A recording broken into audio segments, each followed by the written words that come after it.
Hello guys, welcome back to lime thoughts. നമ്മളിന്ന് വയനാട്ടിലേക്ക് പോവാണ്.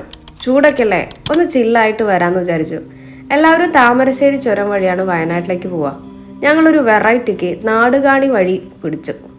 ഇതുവഴി വരികയാണ് കേട്ടോ കുറച്ചും കൂടെ ബെറ്റർ. തീരെ തിരക്കൊന്നുമില്ല, നല്ല ശാന്തമായിട്ട് നമുക്ക് പോവാം. ഇടയ്ക്ക് നല്ല സീനിക് ആയിട്ടുള്ള പ്ലേസസും ഉണ്ട്. ചുരം കയറി മുകളിലെത്തിയപ്പോൾ നല്ലൊരു വ്യൂ പോയിന്റ് കണ്ടു. നീർമറ്റം വാലി വ്യൂ പോയിന്റ്. നല്ല അടിപൊളിയായിട്ടുള്ള വ്യൂ പോയിന്റ് ആണ് കേട്ടോ. ഞങ്ങൾ അവിടെ എത്തിയപ്പോൾ ഒരു ഫാമിലി മാത്രമേ ഉണ്ടായിരുന്നുള്ളൂ. അതുകൊണ്ട് തന്നെ റഷൊന്നുമില്ല. നല്ല രസമുണ്ട് ഇവിടുന്ന് കാണാൻ. നമ്മൾ ഏകദേശം ചിത്രങ്ങളൊക്കെ കാണല്ലേ, അതുപോലെ ഉണ്ടായിരുന്നു. ഒരു 10 മണിയൊക്കെ അവിടെ എത്തിയപ്പോൾ ഈ ഫ്രെയിം കണ്ടോ, എന്ത് ഭംഗിയാണ് കാണാൻ. ഞാൻ ഫസ്റ്റ് ടൈമാണ് കേട്ടോ ഇങ്ങനെ മലനിരകളുടെ മുകളിലൂടെ ഇങ്ങനെ സൺറൈസ് വരുന്നത് കാണുന്നത്. അവിടെ കുറച്ച് നേരം സ്പെൻഡ് ചെയ്തു, കുറച്ച് സ്നാപ്സും വീഡിയോസും ഒക്കെ എടുത്തു.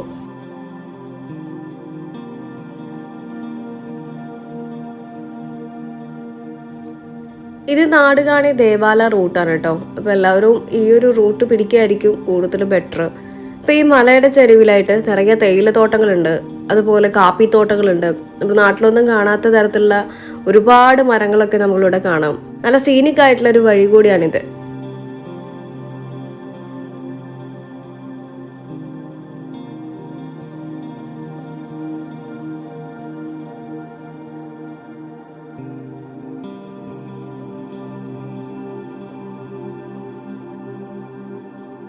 അങ്ങനെ 126 കിലോമീറ്റർ താണ്ടി നമ്മൾ എടക്കൽ ഗുഹയ്ക്ക് അടുത്തെത്തിയിരിക്കുകയാണ്.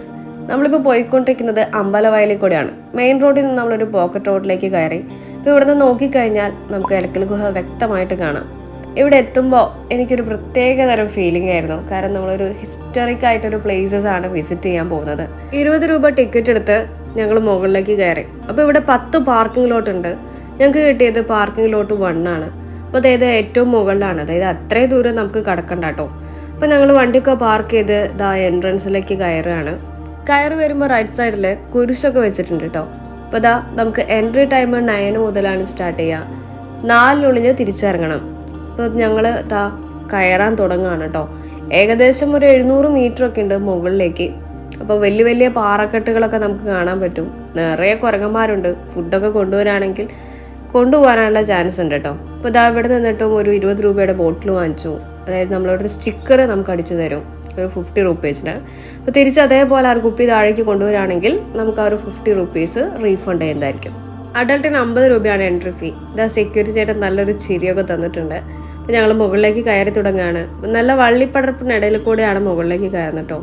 മുകളിലേക്ക് കയറുമ്പോഴായാലും കുറേ ഇരിപ്പിടങ്ങളൊക്കെ ഉണ്ട്. നമുക്ക് റെസ്റ്റ് ചെയ്തിട്ട് പോകാനായിട്ട് പറ്റും. കുറച്ചൊക്കെ നമുക്ക് സ്റ്റെപ്സുകളൊക്കെ ഉണ്ടാക്കിയിട്ടുണ്ട്. ഒക്കെ കല്ലുകൊണ്ട് തന്നെയാണ്. ബാക്കിയുള്ള സ്ഥലത്തൊക്കെ പാറക്കെട്ടുകൾ തന്നെയാണ്. ഒരു അഡ്വഞ്ചറസ് ആയിട്ടുള്ള ട്രിപ്പാണ് നിങ്ങൾ ഉദ്ദേശിക്കുന്നതെങ്കിൽ എടക്കൽ ഗുഹ ബെസ്റ്റ് സ്പോട്ടാണ് കേട്ടോ. ഈ പടി കയറുമ്പോൾ എനിക്ക് നൊസ്റ്റാൾജിയ വരുന്നു ഗൈസ്. എനിക്കൊരു 20 വയസ്സുള്ള സമയത്താണ് ഞാൻ ഫസ്റ്റ് എടക്കൽ ഗുഹ കയറുന്നത്. അതായത് എൻ്റെ ഡിഗ്രി പഠിക്കുന്ന സമയത്ത് കോളേജിൽ നിന്ന് ട്രിപ്പ് വന്നത് വയനാട്ടിലേക്കാണ്.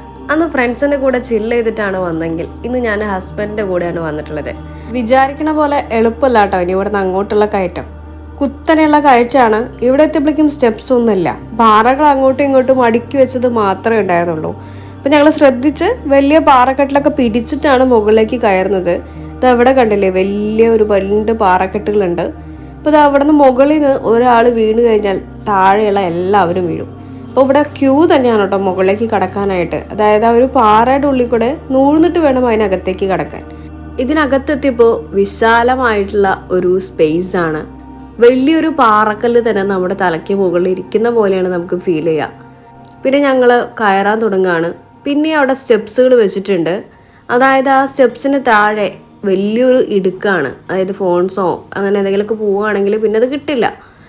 വേണമെങ്കിൽ നമുക്ക് ലെഫ്റ്റ് സൈഡിലൂടെ സ്റ്റെപ്സ് കയറി മാത്രം മുകളിലെത്താം. പക്ഷേ പാറക്കെട്ടിലൂടെ ഉള്ളിൽ കൂടെ പോകുന്ന വഴിയാണ് ഞങ്ങൾ ചൂസ് ചെയ്തത്. അതാണ് കുറച്ചും കൂടെ അഡ്വഞ്ചറസ്. അപ്പോൾ ഞങ്ങൾ സ്റ്റെപ്സ് കയറി മുകളിലെത്തിയിട്ട് ഇതാണ് കേട്ടോ നമ്മൾ കാണുന്ന കാഴ്ച. വലിയൊരു ഗുഹ. ഇതൊരു മനുഷ്യനിർമ്മിതമായ ഗുഹയല്ല. 2 വലിയ പാറക്കെട്ടുകൾക്കിടയിൽ വലിയൊരു പാറ വന്ന് വീണിട്ടുണ്ടായിട്ടുള്ളൊരു ഗുഹയാണ്.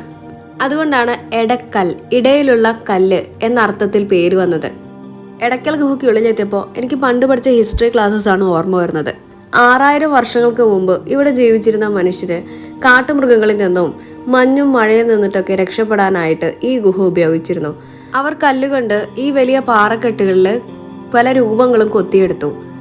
മനുഷ്യരൂപങ്ങൾ, ആയുധങ്ങൾ, ചിഹ്നങ്ങൾ, മൃഗങ്ങൾ, വേട്ട ദൃശ്യങ്ങൾ, നൃത്തം ചെയ്യുന്ന പെൺകുട്ടി, അങ്ങനെ പലതരത്തിലുള്ള രൂപങ്ങൾ നമുക്ക് ഇവിടുന്ന് കാണാം. ഈ കാണുന്നത് ഒരു ഭൂകമ്പത്തിൽ ഉണ്ടായിട്ടുള്ള ഒരു വലിയൊരു വിടവാണ് കേട്ടോ. ക്രിസ്തുവർഷം 6000 മുതൽ 1000 വരെയുള്ള കാലഘട്ടത്തിലാണ് ഈ ശിലാരൂപങ്ങൾ കൊത്തിയത്.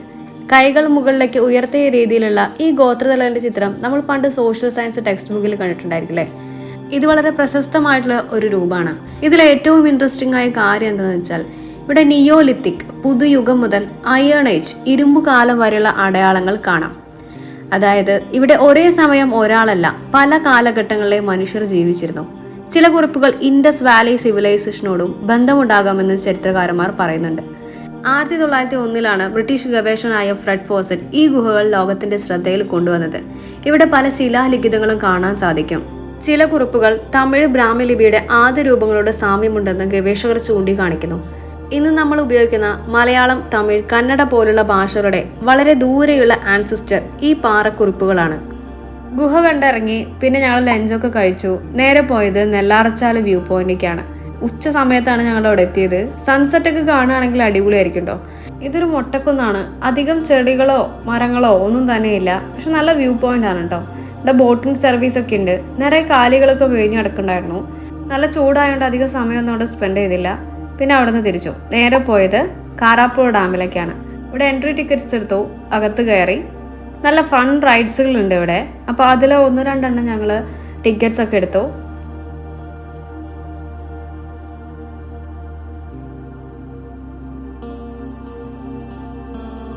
റൈഡ്സ് കഴിഞ്ഞ് പിന്നെ പോയത് കാരാപ്പുഴ ഡാമിലേക്കാണ്. വയനാട്ടിലെ ഏറ്റവും വലിയ റിസർവോയറിലൊന്നാണ് കാരാപ്പുഴ ഡാം. അപ്പോൾ ഡാം കാണാനായിട്ട് കുറച്ച് നടക്കേണ്ടതുണ്ട്. നല്ല സൺസെറ്റൊക്കെ കണ്ടു. നല്ല തിരക്കുണ്ടായിരുന്നു കേട്ടോ. പിന്നെ ഡാമിൻ്റെ ഒരു വശത്തേക്ക് നമുക്ക് കടക്കാനായിട്ട് പറ്റില്ല. നോ എൻട്രി എന്ന് പറഞ്ഞ ബോർഡ് അവിടെ വെച്ചിട്ടുണ്ട്. അപ്പോൾ നമ്മൾ ഇവിടെ നിന്നിട്ട് തന്നെ വ്യൂസൊക്കെ കണ്ടു. അങ്ങനെ നിന്ന് ട്രാവൽ നിർത്തി ഞങ്ങൾ റൂമിലേക്ക് പോയി റെസ്റ്റ് എടുത്തു. നാളെ ട്രാവൽ ചെയ്യാമെന്ന് വിചാരിച്ചു. ഡേ 2 നമ്മൾ പോയത് പൂക്കോട് ലേക്കിലേക്കാണ്. അപ്പോൾ വണ്ടി പാർക്ക് ചെയ്തെടുത്തു നിന്നും 300 മീറ്റേഴ്സ് നടക്കാനുണ്ടായിരുന്നു. അപ്പോൾ അങ്ങനെ നമ്മൾ പൂക്കോട് ലേക്കിലെത്തി. എൻട്രി ടിക്കറ്റ്സ് ഒക്കെ എടുത്തു. നല്ല അത്യാവശ്യം തിരക്കുണ്ടായിരുന്നു കേട്ടോ. അപ്പോൾ ബോട്ടിങ് പോകുന്നത് ഞങ്ങൾ അങ്ങ് ഒഴിവാക്കി. ലേക്കിന് ചുറ്റുമായിട്ടൊരു വാക്ക് വേ ഉണ്ട്. ഏകദേശം ഒരു 2 കിലോമീറ്റേഴ്സ് ഉണ്ടായിരിക്കും. അപ്പോൾ ഞങ്ങൾ അതിൽ കൂടെ നടക്കുകയാണ്. ഇത് അവിടെ നിന്ന് വാങ്ങിച്ചിട്ടുള്ള തൊപ്പിയാണ് കേട്ടോ. ഞാൻ അത് വെച്ചിട്ടാണ് നടക്കുന്നത്. ലേക്കിൻ്റെ ഓപ്പോസിറ്റ് സൈഡ് നമുക്കൊരു വ്യൂ പോയിന്റ് ഉണ്ട്. അപ്പോൾ അവിടെ നിന്നിട്ട് ആളുകൾക്ക് വ്യൂ കാണാനായിട്ട് പറ്റും. പിന്നെ ഇതിൻ്റെ ഒരു വശത്തായിട്ട് കാടാണ്. അപ്പോൾ അതിനകത്തേക്ക് പ്രവേശനമൊന്നുമില്ല. നമുക്ക് ഇവിടെ നിന്നിട്ട് വ്യൂ ഒക്കെ ആസ്വദിക്കാം.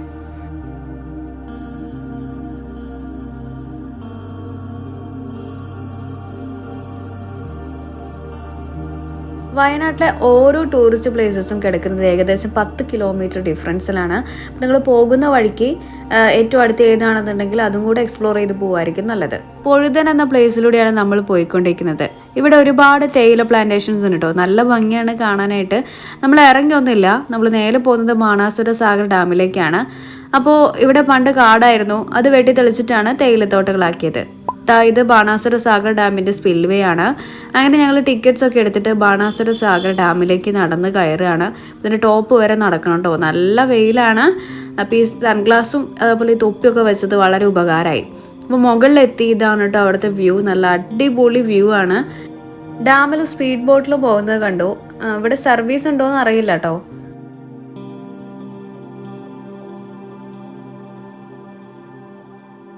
കുറച്ച് നേരം അവിടെ റെസ്റ്റ് എടുത്തു. ഇതിന് മുകളിൽ നിറയെ മരങ്ങളും അതുപോലെ കുറേ ബെഞ്ചസ് ഉണ്ട്. ഇതേപോലെ വ്യൂ പോയിന്റ് കാണാൻ പാകത്തിന് ബെഞ്ചസ് ഒക്കെ അറേഞ്ച് ചെയ്തിട്ടുണ്ട്. പിന്നെ അവിടെ നിന്ന് ഇറങ്ങി ലഞ്ചൊക്കെ കഴിച്ചു. പിന്നെ നമ്മൾ ഈവനിങ് ടൈമിലായി മഞ്ഞപ്പാറ വ്യൂ പോയിന്റിലേക്ക് എത്തിയിരിക്കുകയാണ്. അപ്പോൾ ഇവിടെ കുത്തനെയുള്ള കയറ്റാണ് കേട്ടോ. ഇതിൻ്റെ മുകളിലേക്കായിട്ട് നമുക്ക് ബൈക്കൊക്കെ പോകാൻ പറ്റും കേട്ടോ. ഓപ്പോസിറ്റ് സൈഡിൽ കൂടെയാണ് നമ്മളിപ്പോൾ കയറിയത്. നമ്മൾ താഴെ വണ്ടി പാർക്ക് ചെയ്തിട്ട് ഈ വഴി നടക്കുകയാണ്. ഇതൊരു ഓഫ് റോഡാണ് കേട്ടോ. ഈ സൈഡിൽ കണ്ടോ വലിയ പാറയാണ്. കയറ്റം കയറി മുകളിലെത്തുമ്പോഴുള്ള വ്യൂ അപ്പാരം, ഒരു രക്ഷയില്ല കേട്ടോ. നല്ല അടിപൊളി വ്യൂ ആണ്. എനിക്ക് വയനാട്ടിലത്തെ യാത്രയിൽ ഏറ്റവും ഇഷ്ടപ്പെട്ട ഒരു പ്ലേസ് എന്ന് വേണമെങ്കിൽ പറയാം. അപ്പോൾ സൺസെറ്റ് കണ്ടിട്ടേ ഞങ്ങൾ പോവുള്ളൂ എന്ന് വിചാരിച്ചിട്ടുണ്ടായിരുന്നു. അതാ ഈ വ്യൂ നോക്കിയേ. ആ മലയുടെ മുകളിൽ നിറയെ മേഘങ്ങളാണ്. അതിൻ്റെ ഉള്ളിൽ കൂടെ സൺറൈസ് അരിച്ചിറങ്ങുന്ന വ്യൂ ആണ് കേട്ടോ. എന്തു ഭംഗിയാണ് ആ ഒരു മരങ്ങളിൽ തട്ടിയിട്ട് ആ ഒരു ഷെയ്ഡ് കാണാനായിട്ട്. ആൻഡ് ഫൈനലി നമ്മൾ സൺസെറ്റ് കണ്ടു. എനിക്കറിയില്ല പറയാൻ, അത്രയും ബ്യൂട്ടിഫുൾ സൺസെറ്റ് ആയിരുന്നു കേട്ടോ. അപ്പോൾ ഈ ഒരു വയനാട് ട്രിപ്പ് ഇവിടെ അവസാനിക്കുകയാണ്. ഇത് ഇത്രയും അടിപൊളിയാക്കിയത് ഈ ഒരു മഞ്ഞപ്പാറ വ്യൂ പോയിന്റും സൺസെറ്റ് ആണ് തന്നെ പറയാം. കൂടുതൽ യാത്രാവിശേഷങ്ങളുമായി മറ്റൊരു വീഡിയോയിൽ കൂടെ കാണാം. Buy now.